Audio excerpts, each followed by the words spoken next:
So I'm here at the march and strike and fight for 15, and there is a guy who's attempting to shout it down. And notice everybody's calling him crazy. Nobody's talking to him, but he's making a valid point. He's annoying. Let's keep it 100. He's annoying, but he's got a great point. Why did Kamala Harris meet with Wall Street bankers who are causing the problem of $15 an hour, people getting paid less than $15 an hour? And she's meeting with those people, but at the same time, she's here at a march for $15 an hour, and she's taken millions of dollars and had events hosted by people who are causing folks to make less than $15 an hour. And that's a valid question.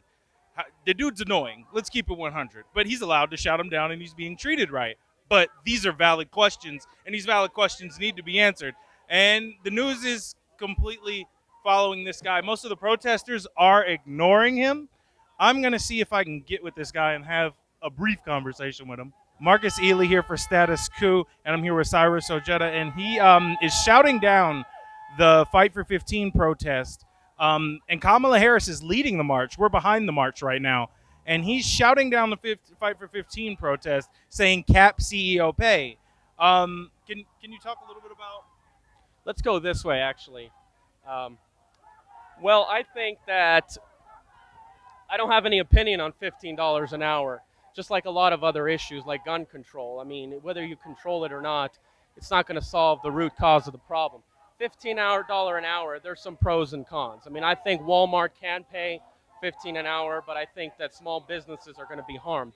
But the real problem is not really necessarily the minimum wage. The real problem is you have CEO pay that has shot up exponentially since the 1970s. And there could be a number of reasons, destruction of unions, outsourcing, low-skilled immigration, a lot of different things. So we need to cap CEO pay by putting a ratio system. So a CEO can only make 50 times the bottom employee. And we also need to address cost of living. We need to find ways to bring rental costs down. That is the heart of the problem. We can have rents as low as $350 a month, but we barely see that here in Las Vegas. Okay, so you said something about immigration. You said low-skilled immigration is part of the problem? Yes. Why do you say?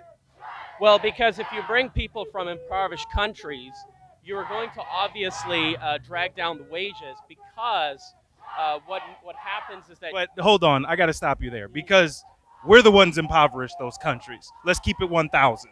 We impoverished those countries. We did that to them. We did 100 and something coups in the last 50 something coups in the last 100 years in South America. We're doing a coup right now in Venezuela. So. I am not supportive of American foreign policy, but the bottom line is the American foreign policy is the root cause of our immigration problems. I get your So problem. you So can't. we need to hold the military-industrial complex and the politicians accountable. But unfortunately, Kamala Harris is pro-military-industrial complex. If you look at her voting record, you'll see what I'm talking about.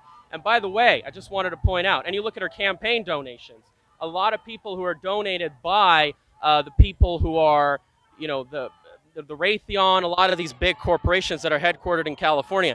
And by the way, I just wanted to point out, it's simple supply and demand economics. You flood the economy with low-skilled labor where these large corporations lobby for, it's going to drag down wages because the corporation is that if they pay the foreign worker less, they can save a lot of costs because they are willing to take a lower pay. That's a fact. Now, to say that all countries around the world are impoverished because of other countries, that's Okay, that's no. That's not what I said. What I said was in the case. What I said in the case was of immigration, which is an issue that's a hotbed issue in our country right now. We need to get out the way. The police are coming. What I said was that a lot of the people that are coming in, a lot of the low-skilled work that is coming into our country is because of damage we did. We the ones messed up those countries. But we did that. That's not entirely the reason, though. No. That is entirely the reason. Iran-Contra, all of these we have what we have in this country because we stole from other countries. I We are on understand that. stolen But I land. understand that. But even before the U.S. meddled, these countries were less fortunate. Even And they were less fortunate because we stole and even 100 colonized years ago, them. Even 100 years ago, like El Salvador and Honduras, the U.S. didn't even meddle with those countries until like the 70s and 80s. The U.S. didn't meddle with those countries in the 70s and 80s, but guess what?